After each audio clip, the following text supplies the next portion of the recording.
இந்த படத்தில் சூர்யா, மமிதா பைஜு, ராதிகா ஆகியோர் நடித்துள்ளனர். வெங்கி அட்லூரி இந்த படத்தை இயக்கியுள்ளார். சஞ்சய் விஸ்வநாத் ஒரு தொழிலதிபராக இருக்கிறார். சூர்யா அவரது அம்மாவாக ராதிகா நடித்துள்ளார். சூர்யா ஒலிம்பிக் போட்டியில் துப்பாக்கி சுடுதலில் தங்கம் பதக்கம் வென்றவர்.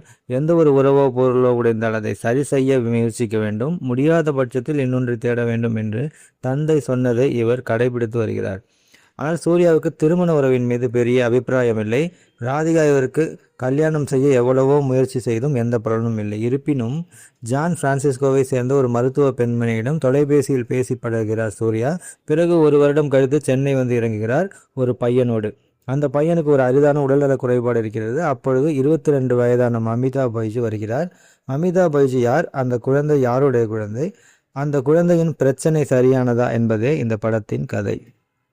இது மாதிரி புதிய திரைப்படங்கள் மற்றும் பிரபலமான திரைப்படங்களின் கதையை மிக சுருக்கமாக கேட்க விரும்பினால் நமது சேனலை சப்ஸ்கிரைப் செய்து பக்கத்தில் உள்ள பெல் ஐக்கானை கிளிக் செய்யுங்கள்.